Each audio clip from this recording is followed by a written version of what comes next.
Good morning, everybody, and a very warm welcome to you once again on Empowering Morning Conversations. Now, we have a newcomer, and for her benefit, let me say, Empowering Morning Conversation is to help us to deal with all our interferers and allow our entire full potential to come out. It is there to help us to deal with the bombardment of the environment, the circumstances, and allow us to have a life of ease, joy, and glory. One of the big benefits of whatever we are doing here is to make sure that the neuroplasticity of our brain does not reduce over time. So one of the maladies of getting older is that the brain function starts to slow down. So the many things that we do here will help you to deal with that, keep your mind active and alert.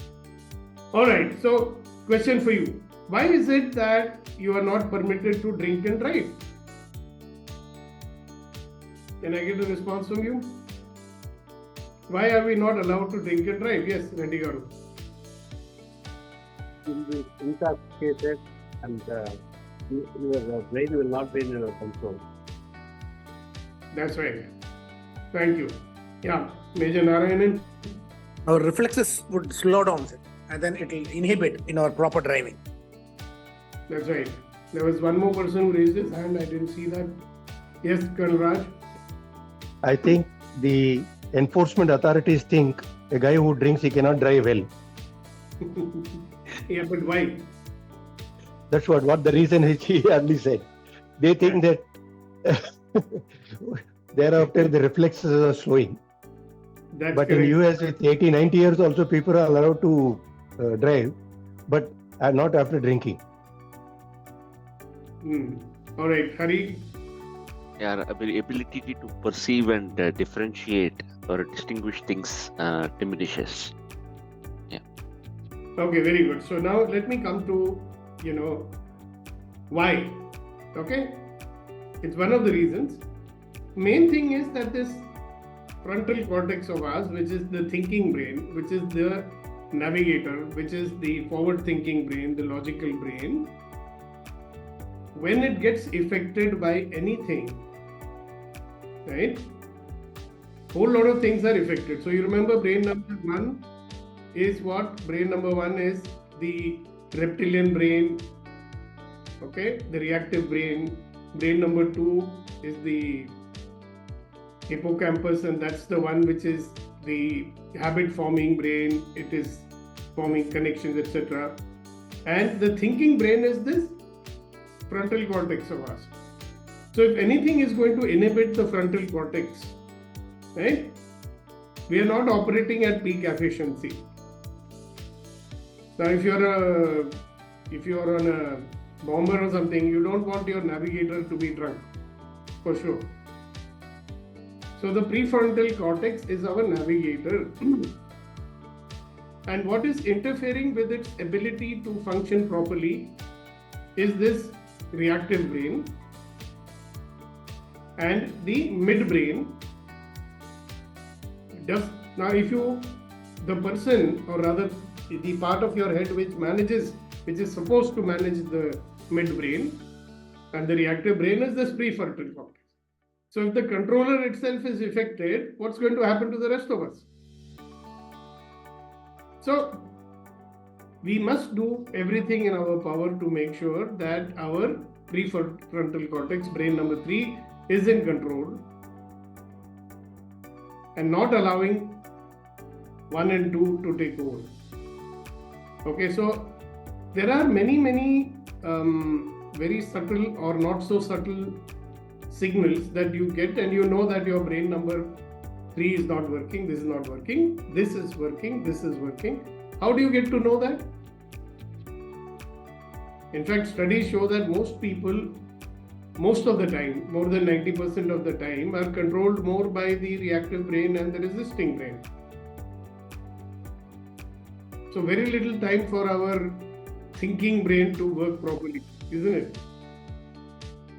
So how do you recognize that? One, when you are in the reactive state, for sure, certain chemicals are released in your bloodstream. This will switch off your thinking brain. It will raise your blood pressure, it will increase your heartbeat, your breathing rate will increase, everything will happen. But at the same time, it will switch this brain off, which we don't want. So, what are we doing when we are in the reactive state? There are two modes you could be in. So, I'm giving two broad categories to it. One is called silence or violence. Violence means we are getting angry, we are becoming aggressive. That's violence, which is overtly visible. Sometimes we are in that violent state, but we are staying silent. No, controlling ourselves, right? But still, the same thing is going on. And what is the silence? Any examples of that? Either you are in a state of violence or we are in a state of silence. Anybody got some examples of that? Many of us do that, silence.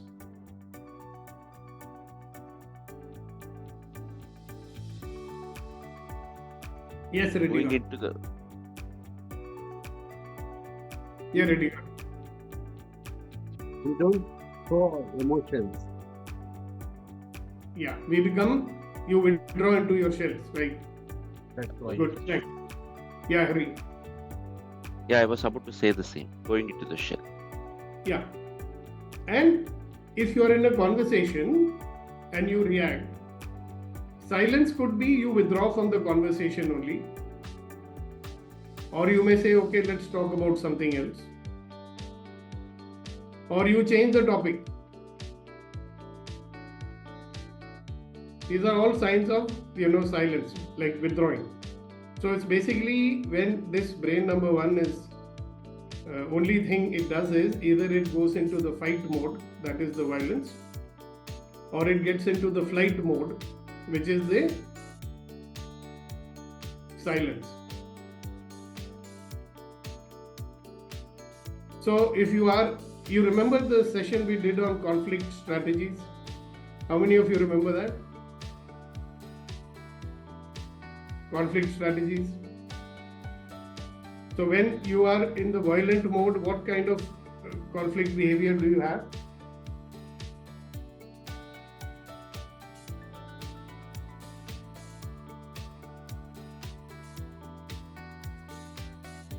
Hello. Then you become a shark. You become aggressive, Shark. right? So when you become aggressive, what happens? आपकी बुद्धि भ्रष्ट हो जाती है. You can go out of control because your reactive brain is completely in control. Okay, so how do you recognize when your midbrain or the brain number two is in control? How do you recognize that?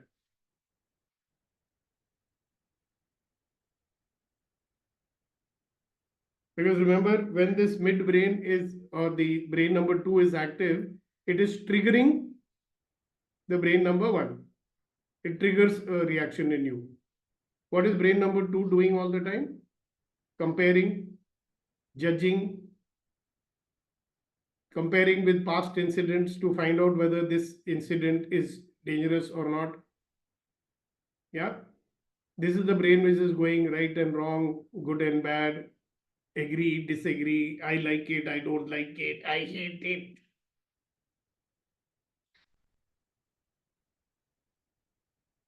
And then it triggers another automatic reaction in you and I.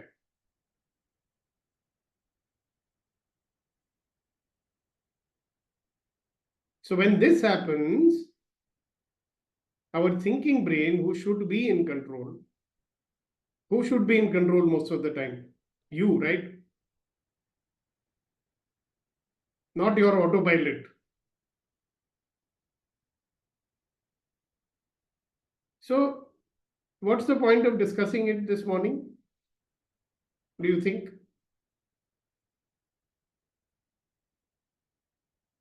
Anybody?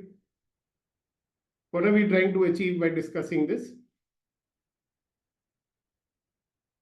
Time to use your brains. Yes, Reddy Garu.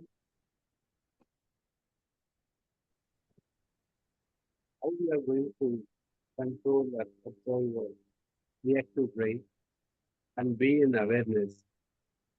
Yeah. And this brain, how can it become more in control? Yes, sir. Beautiful. Thank you so much, Hari. After that, Yeah, Madhuri. I was about to say there is something related to neuroplasticity. Uh, uh, Yeah, say more about it. no, how to be in control of your own self, That's your right. own brain, instead of and reduce your resistance and reactive. Yeah. When you are in a resistance and reactive mode, which is the auto mode, right? You don't have to use your thinking brain at all. So it will not increase your neuroplasticity. It will keep you stuck in the same old patterns as before. No? Yeah, So very loop. beautifully said, Yeah, Hari. Yeah. So when we are reducing it, there is a better chance that the prefrontal cortex will not be interfered with. So your brain will start working better. It will look for new solutions. It will look for new ideas. It will look for new possibilities. Thank you so much. Yes, Madhuri. Good morning to you. Nice to see you in Good person. morning.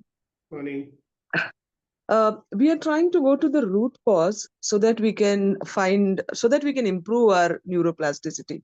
Because if we know where it is, where is the problem coming from, it's easy for us to at least, try to reduce the problem. Yeah. See, when you, beautiful. So when we get out of our, see, reaction, resistance, all of this leads to a certain kind of habitual behavior, and we always do the same thing. There is no need to use this frontal cortex. That's number one.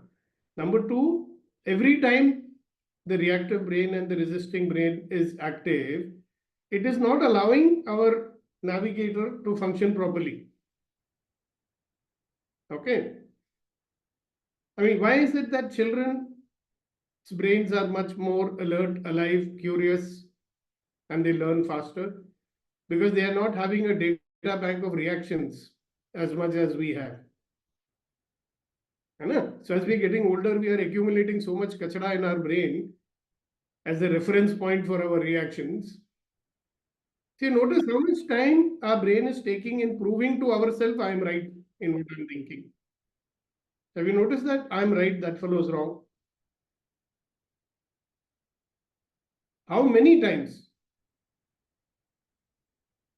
Many times I've watched people arguing with each other about who's right and who's wrong. And I'm telling them, hello, listen, let's forget about who's right and who's wrong. What do you think that we should do now? What is the objective that we are trying to achieve? So when we get into this right, wrong, good and bad, all that stuff, the brain is not getting time to focus on what it should be focused on. What should it be focused on, by the way? What is the best use of your brains?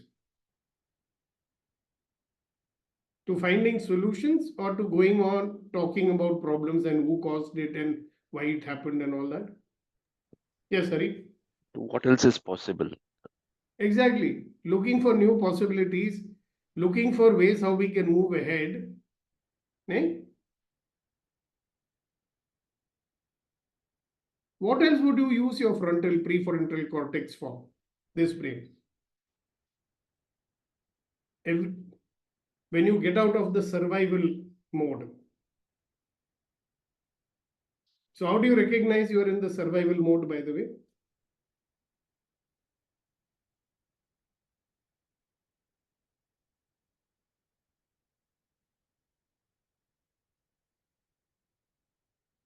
Yes, Reddy Garu?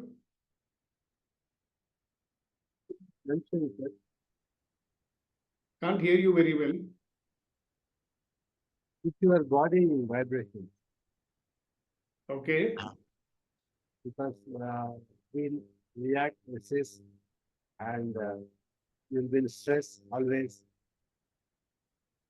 Correct. You recognize that way that you're in Yes, sir. survival mode. Yes. Okay, beautiful. Thank you very much for sharing that. Hari? Yeah, when you feel caught up in a situation, entangled, and or in a dilemma, dilemma, that whether right or wrong, whether who is wrong, at blaming mode, all those things when you're in survival mode. Why me? Why? How else? I'm sure everybody's got their ways of recognizing it. I'd love to hear from the others as well. Yes, Raj? I think one can become violent also, aggressive. Yes, the survival mode can trigger that kind of a reaction, or it can, take you to a seclusion. I mean, you try to isolate yourself and go into cocoon. That is also possible in that kind of situation. Yeah. You should go to your society's annual general meeting. You'll see some very interesting behaviors over there. Yesterday I had gone. So instead of talking about what needs to be done and what has been done, they were only talking about attacking each other and who's wrong and why did you appoint this fellow and all that. All that was brain number, 1 and 2 and tempers high. So meeting could have got over in 1 hour. It never got over even till 1 o'clock in the afternoon because everybody was busy arguing with one another. Right? So we can get into that mode, right? The argumentative mode.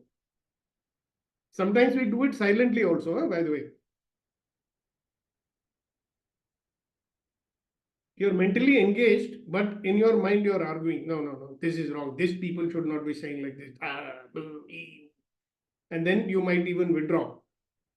Leave it here. There is no point talking to these people. So if you recognize that you are in this thing mode, now you have to get out of it as quickly as possible.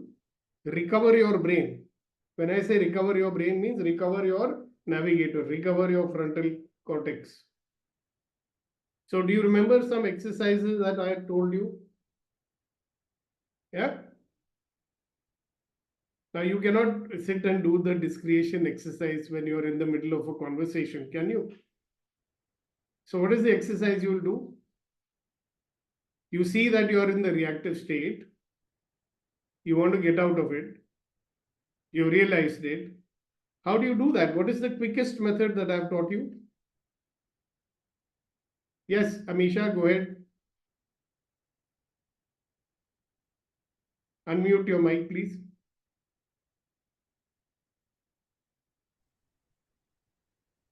Energetic laughing. You can't do it when you're talking to someone, Baba. बहस चल रही है, आप उसके बीच में energetic laughter करोगे तो वो थप्पड़ मारेगा आपको. Very simple exercise. Okay, Hari, maybe Hari remembers it. One is all of life comes to me with ease, joy, and glory. Say to yourself. Yeah, that's good. And other one is focusing. The try to bring back focus. Well, I think we can do everything is opposite to what appears to be, nothing is opposite to what it appears to but be. then you will not be listening to the conversation, ना? वो तो आपने withdraw करने के लिए use किया है. Okay. There is a conversation going on. It is getting heated. You are getting into your, default mode. How do you get out of it immediately? So very simple one is, remember, 5 breaths, deep breath. Start breathing slowly, immediately. Yeah, slow down your breathing. Start taking a deep breath.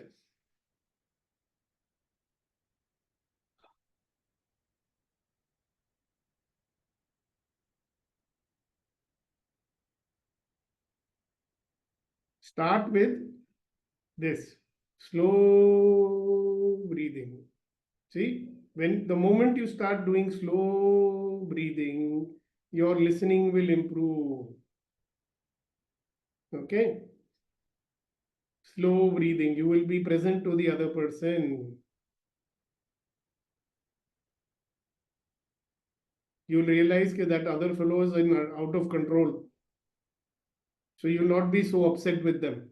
The moment your brain says कि यार इसकी तो अभी बुद्धि भ्रष्ट हो गई है,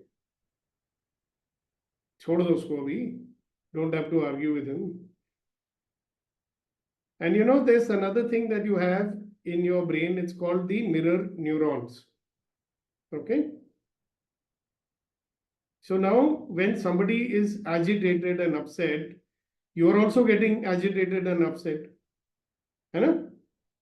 And that fellow is also picking up that you are agitated and upset. So both are getting more and more agitated and upset. So what should you do? The moment you start breathing slowly, you start calming down. And when you start calming down, the other fellow's mirror neurons is picking up your calming presence and they also calm down. So yesterday I experimented with it in that meeting. I started using the energy, I calmed down, I started feeling happy inside, and I was giving attention to those people who are making the most noise. And lo and behold, suddenly they calmed down. First, they started turning and looking at me. कि क्या हो रहा है इधर? And then suddenly they calmed down and they gave me a smile also. So when you're in the middle of a reaction or when you know that you are in your default mode, it can happen even when you're alone. No? You can get into reactive mode even when you're alone. कुछ नहीं चल रहा है जिंदगी में, मैं कब independently wealthy बनूंगा या बनूंगी, हाय हाय हाय. You can get into that mode also. ठीक है? So what do? First step is start breathing slowly. Breathe in, breathe out. If you do that 5 times, you'll suddenly see your brain is calming down. Then you go into the next exercise, which is looking at 50 different objects. And your brain will calm down even further. And then the third technique is very easy. Ask yourself, कि भाई तुझे चाहिए क्या है? What do you want? If you're in the middle of a conversation with someone, you can say things like, listen, let's look at what we both want. हम दोनों को चाहिए क्या है? So suddenly, when the attention goes to, भाई, what do we want? हमको चाहिए क्या है? Then the argument will get diffused very quickly, isn't it? So today's little session is to remind us that, listen, allow your thinking brain to be in charge. Allow your navigator, the part of your brain which is the real navigator taking you in the direction that you want, is this prefrontal cortex. So keep doing things that will keep that fellow in charge. Do not give charge to your reactive brain and the resisting brain and the comparing brain and all that. And life will be full of ease, joy and glory. और फिर भी अगर especially those who are alone and they get into that mood, फिर भी ठीक नहीं होता है, तो then you do that. Everything is the opposite of what it appears to be and nothing is the opposite. कभी कभी वो भी नहीं होता है. But before you do that, remember to do the breathing the way I'm saying. Okay? So that's it for me. Now, anything, questions, sharing, realizations any of you have had today, you may say that now. Anybody wants to add anything?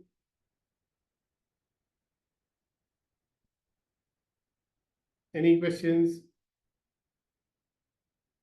Neelam, Dr. Neelam is here today from the US. Neelam, you want to say something to us? Hi. Not anything that I could add to what you've already said. Any realizations you might be having? Any plan for future actions?